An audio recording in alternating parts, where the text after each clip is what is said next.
Yeah, yeah, yeah. Oh, yeah.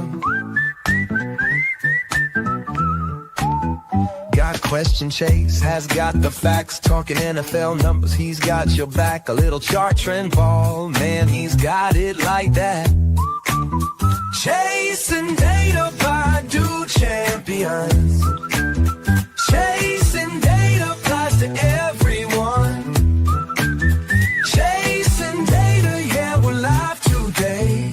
Chasing data for always. Chasing data by do champions.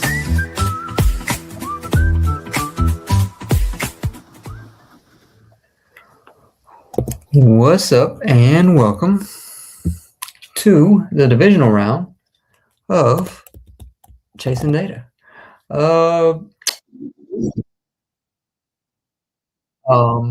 We are going to go through all the games that happened in wildcard weekend and discuss what we have for the divisional round. With that said, we'll get straight into what happened last weekend. Finally down to the final 8 teams. Let's start with the first game of the wildcard round, which was the Los Angeles Rams taking on the Carolina Panthers. So this game was probably closer than it ever should have been, honestly. Um, Matthew Stafford played well, but he did have one interception. Bryce Young, he had his ups and downs, and his offense is kind of limited on what they're going to do. They did take the lead late. Um, they did take the lead late, the Panthers, but then gave it up as time expired. With what was it, 2:34 left in the game, the Panthers had a 70% win rate. Jalen Cook had a coming out party, 134 yards. Rico Dowdle seems to be on his way out of Carolina. He spoke after the game, basically saying he's been tweeting, saying that numbers basically are not in his favor. But with that said, the Rams are taking on the Bears. This is the second consecutive season and the third time in 5 seasons since they traded for Matthew Stafford that they have now made it to the division round. First time since 1978-79 since the Rams have consecutive playoff wins, consecutive seasons of playoff wins. And the Panthers ended their season on a 3-game losing streak. They lost week 17, week 18, and then in the wild card. So a lot to be said about the Panthers. They're going into next season. Bryce Young, they picked up his fifth-year option. So they seem to be trying to move forward with him for another year, or 2 years. I think he's going into his 4th year next year. So it'll be interesting to see what happens. He plays well enough at times. It's going to be if he can take another step forward. Obviously, the defense improved a ton for Carolina. In 2024, they were last or next to last in almost every defensive category. And then this year, they jumped up to around 20th to 25th in most categories. With that said, they gave them the opportunity to compete in games and have an opportunity to win those games. The defense wasn't put into terrible situations from the offense and vice versa. The defense did keep them in the game at times. It was led by Jason Horn, who we already knew was their best player going into the season with a new contract, and Mike Jackson, who had a coming-out party as well. He played much better down the stretch of the season, and they actually have something to look forward to going into next year. They have Bryce Young, obviously, under center, and then they have Ted McMillan, who's a wide receiver 1, and Jalen Coker as well. Landon, yes. These 4 upcoming games are all going to be close. We started off really well with the wild card weekend, and then it just kind of fell apart as we got farther and farther into it, ending with the Chargers, Patriots, and then the Steelers, Texans, which was really terrible. Good Seahawks, yes. I think they have the best chance, depending on what Sam Darnold can do. But back to the Panthers. They have their wide receiver 1 and 2. They have their top 2 receivers. We have Hubbard. I don't think Rico Dowdle will be back for another season. Um, Zoe, I'm hoping that Rashawn does not get it. I want someone new. I mean, they would be new as well, but someone else that we don't know. Like, I mean, the Bills are the most expected team, maybe outside the Eagles, who have already lost two in the Super Bowl. But back to the Panthers. Like I said, they can build on their defense even more. Uh,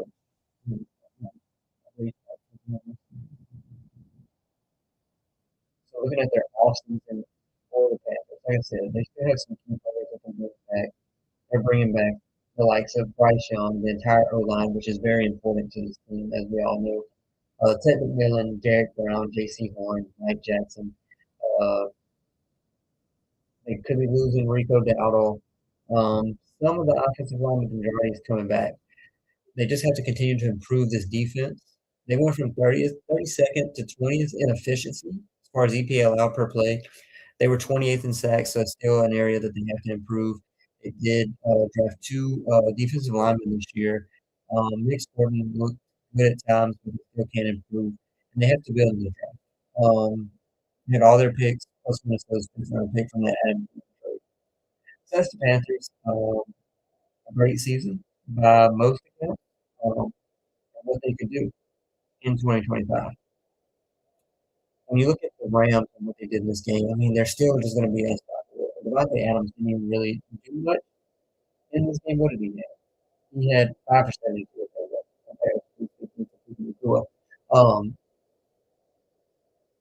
They did not have much of a run game. And now that they're going up against the Chicago Bears, I expect the Los Angeles Rams to run all over the Chicago Bears. Defense is the worst efficiency rating as far as EPA allowed per rush in the NFL. With that said, Kyron Williams and Blake Corum are going to have a field day versus the Chicago Bears, who lost another linebacker in this game against the Packers in the wild card round.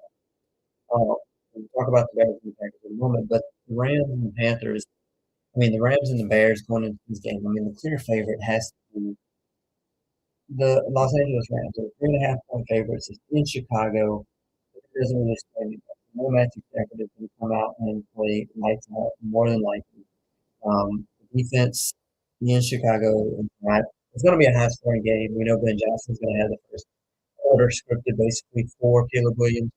It's going to be interesting to see what happens. I mean, we know Puka Nacua is going to get his no matter what. He had a season high 18 targets versus the Panthers. I expect more of the same against the Bears, regardless of who's matched up on him. He had 10 receptions for 111 in the first round. And that was against zone coverage. He had most of it was against zone coverage, where he had 10 of his uh, all 10 of his receptions were against the zone. And 9 of the 10 were seam routes, or routes up the seam, I should say. He also had a carry for a touchdown, which was basically a backwards pass. This Rams and the Panthers. Going to the next game of the wild card round.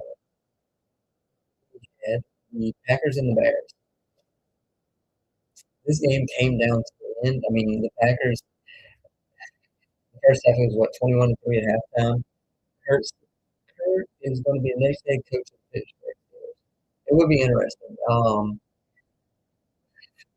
If he wins the championship, what else? I mean, there's a lot to do in college football, but does he just go and take that next step? Because he's not going to give him more love than what he's getting right now. I mean, let's give him 2 or 3 out of the next 5 national championships. He's the hottest name in college football. Green Bay Packers, Chicago Bears. Chicago came back miraculously after a terrible first half. Caleb Williams ended up with 361 yards. One of the best games as far as him being able to play in a clutch manner coming down the stretch. The run game was non-existent, being that they had one of the best run games in the NFL coming into the playoffs. I mean, DeAndre Swift led him with 54 yards. Then Kyle Mononga had 27. I mean, those two together usually have 150 easily, and they only had 81 in this game on about 3.7 yards per carry. With that said, I mean, like I said, Romeo Dobbs, he came out, he played well. I mean, what kept the Packers from winning was, I mean, it's just like they flipped the switch completely in the second half. Who wins, Niners or Seahawks? I know this is a cop out answer, but it really depends on what Sam Darnold does. We know that the Seahawks defense is probably the second best defense in the NFL, behind the Texans and above the Broncos. But Sam Darnold has to play at least average football. If he plays average football, better, they win the game. If he does not, then we saw what the San Francisco 49ers could do. I mean, that offense, I mean, they have a top five offense, but where does it go with no George Kittle at this point? No George Kittle tends to affect them negatively, obviously. We know that the San Francisco 49ers can pretty much plug and play any player. I know Tunges is going to be in there at tight end, and we'll see how that affects things, how much of a drop off they have with him versus George Kittle. But like I said, we've seen it time and again all season long. We've had the likes of Marcus Robinson who went off last week. You have Kendrick Bourne who went off against the Rams earlier in the season with Mac Jones. And then you still have Juwan Jennings at any point. Juwan Jennings could go off. Uh, with that said, Christian McCaffrey's going to be the focal point. Not really the offense. San Francisco's offense versus Seattle's defense doesn't really intrigue me as much as Sam Darnold is going to do on the offensive side of the ball. It's going to be what decides this game in Seattle, and they're having over a touchdown favorite. Crazy. They are a touchdown favorite. Touchdown favorite. I mean, they're probably going to try to run the ball all over established run. What was it in week 17? 13-3 was the final score, and that was in 17, right? I, I believe I'm correct. But with that said, I mean, Sam Darnold is going to have to propel this offense. If they score 17 points, I don't see the defense allowing San Francisco to score 17 points, especially when those goals. I know Kyle Shanahan can scheme up with the best of them, but we saw what happened last time. Seattle wins this game, I think, comfortably, as long as we do not have a Sam Darnold implosion. And that's always possible, as we know. But that's that game. Obviously, I'm picking Seattle. When you look at Buffalo versus Denver, uh, this is going to be a very intriguing game. Sports on the Porch. Appreciate the follow. Broncos beating the Bills, Brian says. Right now, it is basically a pick 'em. The Broncos are minus 112. The Bills are minus 108. We saw the defense, the pass D especially, show up against the Jags last week, especially for Davis White. There's no Gabe Davis going into this game. What I'm curious to see is how Sean Payton can exploit the run game for one. We know Buffalo's run defense is one of the worst in the NFL.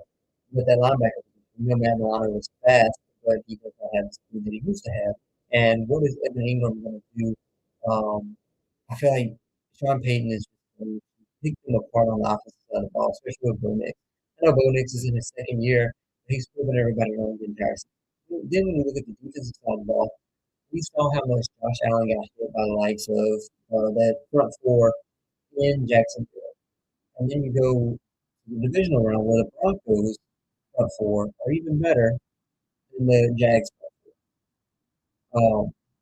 Memphis says it'd be Bills versus Texas. Texas right there. Yeah, Texas is going to get some. But with the Broncos, the likes of Nick Benito, Zach Allen, I feel like they're going to wreak havoc on Josh Allen, who was already not 100% with injury going into the wild card game versus the Jacksonville Jaguars. Then you add in the fact that he had the finger injury where he hit his helmet. He had the knee injury when he got bent back on the touchdown that he scored, and he went in for a concussion check, a neuro check early in the game. It was in the first quarter. No Gabe Davis. Defense, I don't think they're going to string back-to-back performances like they did against the Jags in the wild card round. And I feel like the Broncos just have too much weaponry, especially when they've been playing the entire season. They've played 13 one-score games. They're 11-2, and I mean, I just don't foresee a path for the Bills to win this game unless Josh Allen puts them on his back like he has many times before, and they win a high-scoring game. I mean, even if it's 27-24, but I just don't know that it's going to happen. We'll see. The run defense for the Denver Broncos. Obviously, I feel like their defense is taking a step back compared to where they were last year. But I think the Broncos come out with the victory in this game. When you look at their EPA allowed per rush, the Broncos this year, after being one of the top three in every category this year, they dropped to seven. So still decent. Bills or Broncos? Cole, I just got finished talking about it, and I think I'm going to go Broncos in this one. It's kind of a pick 'em with minus 112 for the Broncos, minus 108 for the Bills. 1.5 point spread this week. Um, Rashawn Payton, they've had a week off. I just don't see the Bills being able to string back-to-back games. They've been too up and down in this 2025 season. James Cook was held in check last week versus the Jags, and I expect the same thing to extend this week. Again, the only way they win is if Josh Allen just puts the team on his back. But I think he's too banged up with the finger, knee, foot, and head injuries that he sustained in the wild card round versus the Jags. Again, no Gabe Davis. They already have a very depleted wide receiver core. So if they get behind in this game, who's going to help alleviate these issues and bring them back? Who's going to be covering Khalil Shakir? We know that he played a huge role in the game versus the Jags. I mean, what did he end up having? His final stat line was 12 receptions on 12 targets for 82 yards. Who's going to be covering him in this game? It's a career high in receptions, so I don't expect to see the same thing. Is it going to be Riley Moss in the slot? Do they put Pat Surtain on Khalil Shakir and just let him shadow him the entire game? Also, those 12 receptions were the most by Bills wide receiver in franchise history. And his 12 receptions with 100% catch rate was the most by any player in a playoff game in playoff history. Brian says, "How do you think JSN would do against PS2?" I think JSN wins that matchup. I mean, JSN will eventually get his. PS2 was Defensive Player of the Year, as we know, last year, but he's taking a step back, especially with the injury as well in 2025. But I think JSN still would easily put at least 75, 80 yards on 5 or 6 receptions and probably end up with a touchdown in that matchup. You can only hope to contain him. You can't stop him. So we have the Broncos, I think, getting the win at home. They've played extremely well, and the Bills have been too up and down for my liking in 2025. We've already spoke on the Seahawks and the Niners. The Seahawks are currently 7.5 point favorites. Sam Darnold just has to play average for them to win. Adam, like I said, I spoke about it earlier. With the Seahawks, the defense is going to hold the Niners. If they still had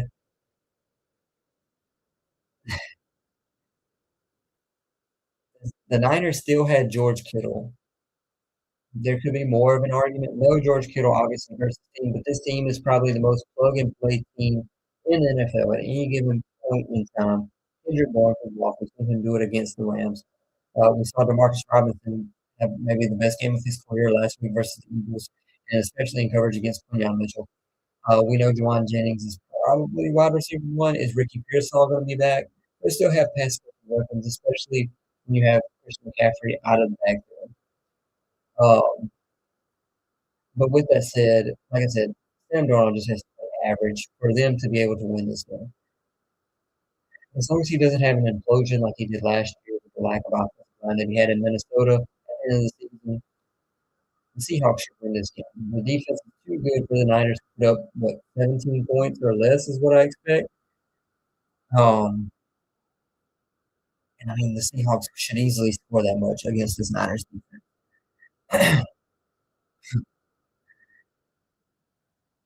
Yeah, we're running on hopes and dreams. Yeah, Adam, I do believe that. If anybody could scheme it up to happen, it's Kyle Shanahan, but I think this is where it eventually ends. If this team was healthy, I mean, a lot of teams consider it, but if the Niners were healthy, they would be a Super Bowl favorite easily. I mean, if they had Fred Warner back in this game, that would help tremendously. Uh, I think they said today that he was activated off of IR, but they're not expecting him to play this week. If they made it to the NFC Championship, there would be a chance for Fred Warner to play in that game. E3, let's talk about Bears and Rams. I mean, what I'm worried about for the Bears and their opportunities is the fact that they lost another linebacker, and appreciate that. Um,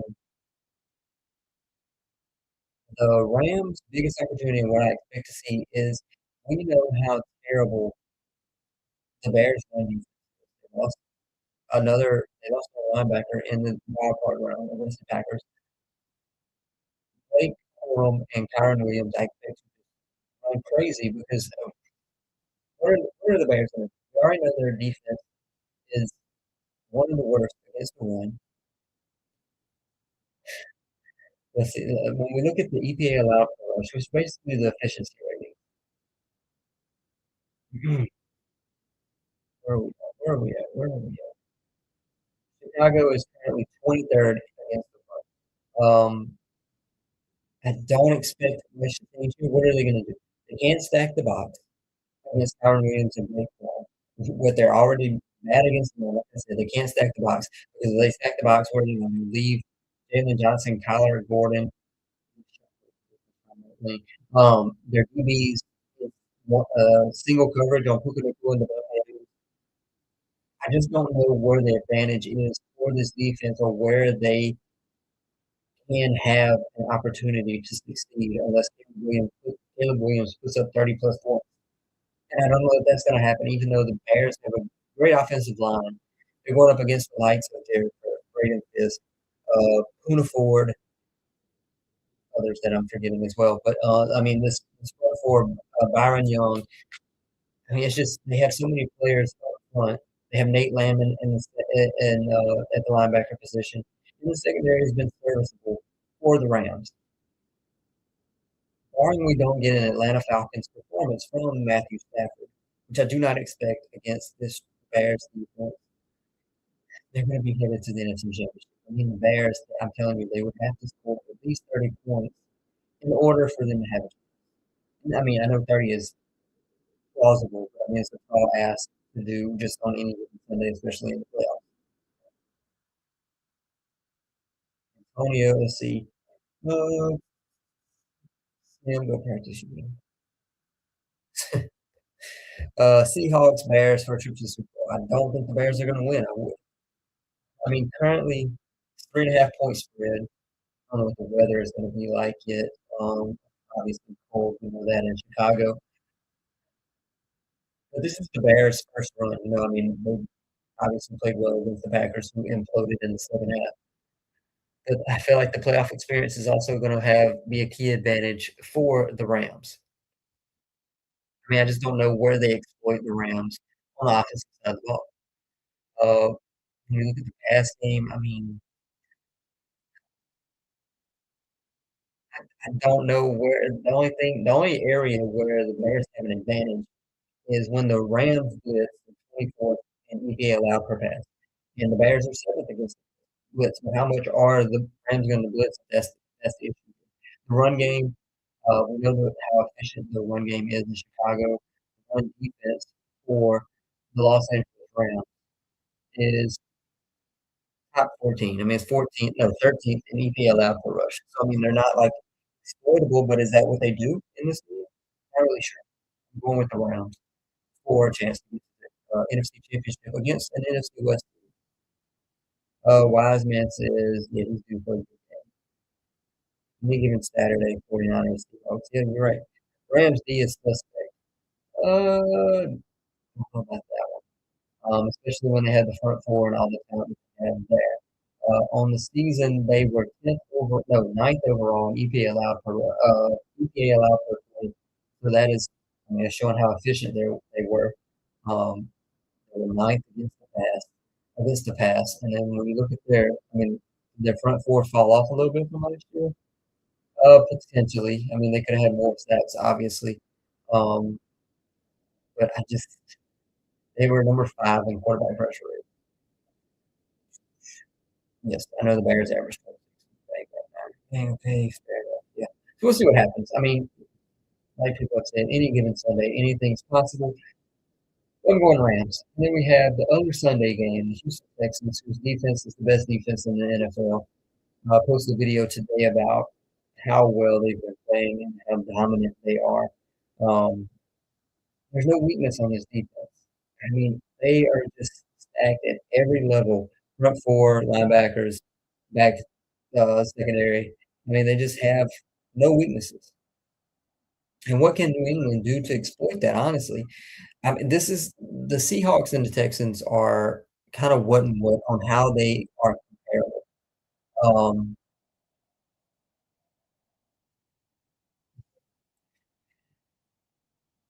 the Texans, if CJ Stroud cannot play any worse. He had 5 fumbles. He was the second player ever to have 5 or more fumbles in a playoff game and win it, along with Eli Manning.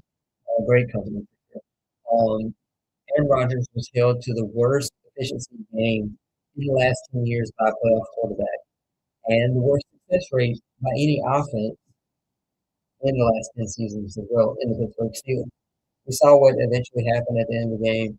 The Texans offense will keep, as a Pats fan, I think the Texans offense will keep us in the game. Potential. CJ Stroud, especially with no Nico, a big swing factor in this game is the fact that Nico Collins in uh, concussion protocol as well as Christian Gonzalez. Both of those play, that actually changes things. Um,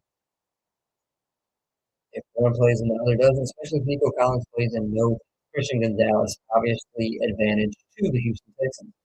But with that said, I mean, this defense is just going to get after Drake May. It's probably going to be who can get to 17 first. 20 maybe? A 20 to 14 final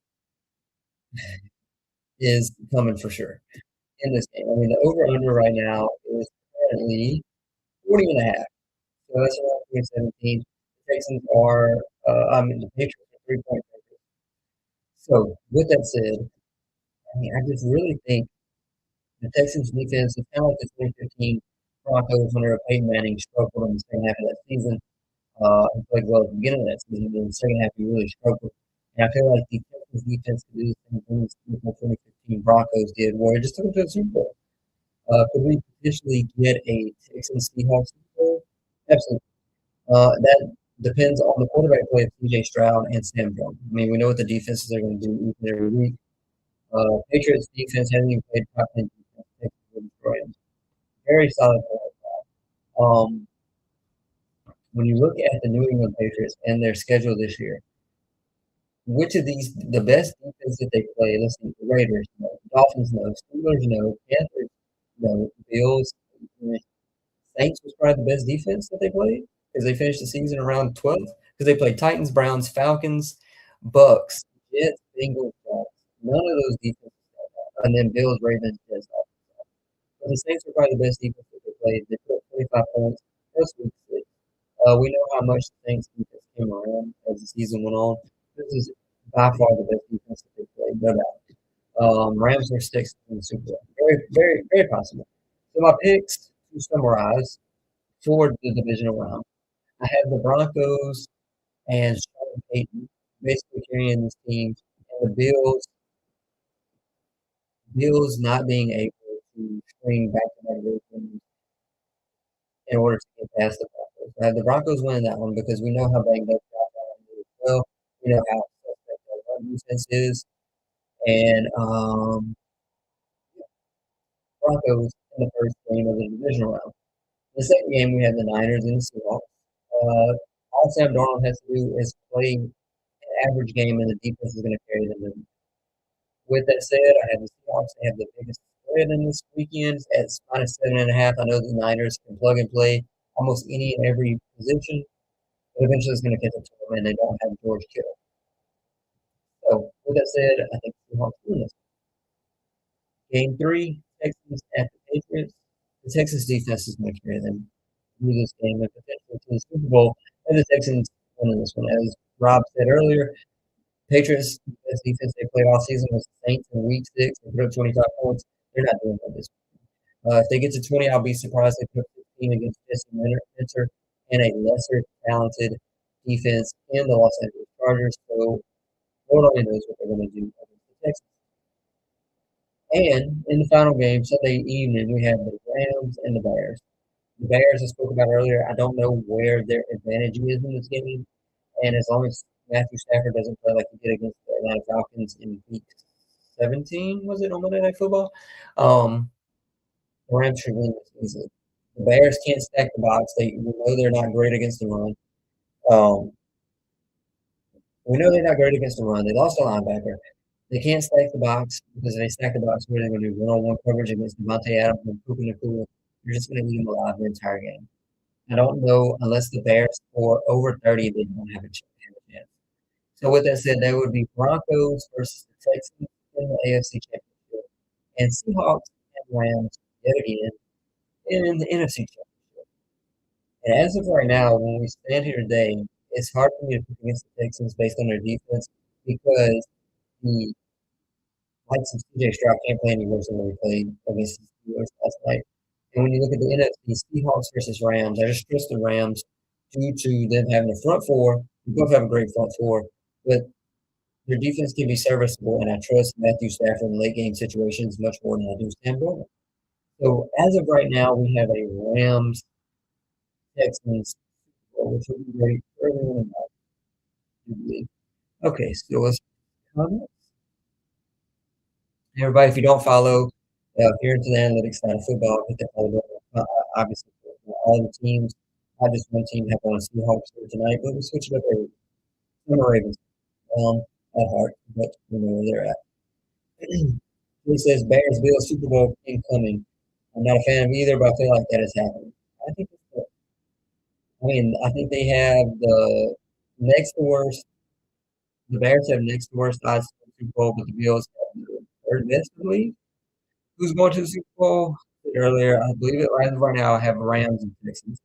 Broncos win. Yes, I think the Broncos will got because Josh Allen's too banged up. The defense is one of the worst against the line. Sean Payton is going to exploit them and the linebacker group of the Buffalo Bills.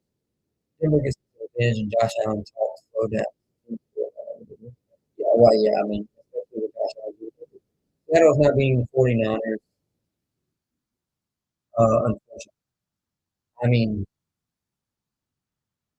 like I said, unless Sam Darnold implodes, I think Seattle Seahawks win. And it's not out of the question that Darnold does choke, like you said. Broncos Rams Super Bowl wouldn't be surprising. Rams will lose against the Bears.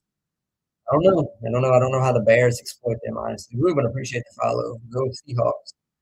What are you going to do if the Niners upset? I'm fine with it. I just have a Seahawks shirt on tonight. Like I said, I'm a Ravens fan at heart, but a fan of the game and have almost every team's shirt. We just switch it up every week. Hudson says it's going to be Niners Bills or Bears Bills. Niners or Bears make it out of the NFC over the Rams and Seahawks. I will be extremely surprised. Being that they have, I think, worse than next to worst odds to win the Super Bowl right now. Let's see what else. Yeah, Scott, I agree with what you said. I don't think Josh can follow up what he did last week. Niners have the worst odds. Appreciate it. Rams versus Niners in the NFC Championship. I see Pat's going all the way. It's the first time I heard that. No one's really sold on the Patriots right now. Feel bad for them. I don't think the Rams beat Chicago. Why is that, Gigi? Why is that? Scott, I appreciate the follow. Stafford has to play in 10-degree weather. Yeah, I'm not worried about that because the run game could really get going in this game. We know the Bears' run defense is the weakest part of this team, honestly, and they depend so much on turnovers and the most turnovers in the NFL, even though they were not the best efficiency wise. That was really due to the number of turnovers that they had. So I think what are they going to do? They got to um, side coverage kind of more to Puka Nakua. They can't leave him anyone on Bears secondary. And then you also have Devontae Adams and Robert who is second week on the hamstring injuries. So I feel a little more comfortable with that. So they can't stack the box. So expect the run game to be prevalent versus the Bears in this game with Kyron Williams and Blake Corum. I think the Texans beat the Patriots. I do as well. The defense is going to carry the Texans for Patriots, as someone pointed out earlier, hadn't played a top 10 defense all year. Looking at their schedule, the best defense they played was the Saints. They were 12th. They played them in week 6. We weren't even playing at the top of their pedigree.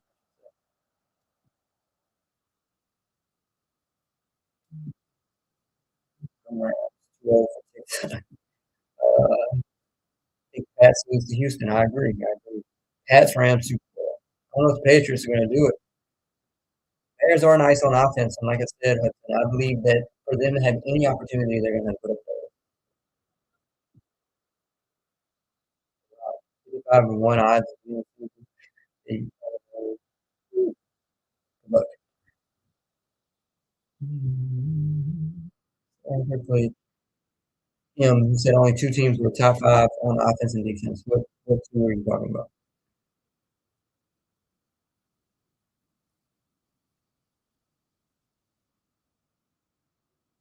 Trying to read some of the comments.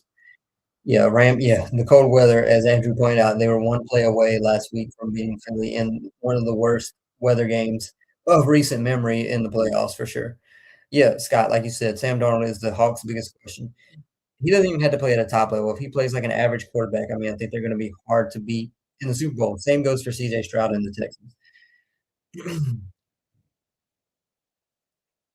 Texans beat, yes, I believe so. I believe so. Arizona Rams. I don't know, Skylar. I don't know. I think Niners Seahawks will be close if they can scheme some pressure on Darnold. Well, the problem with that is, yes, I mean, I agree with that wholeheartedly. The problem is, see, San Francisco 49ers had the fewest sacks in the regular season. I believe they finished the season with 19. It's basically one per game. And when you look at the other end of the spectrum, the Denver Broncos had 64 on the season. So while the Broncos have nearly 4 a game, the Niners have one.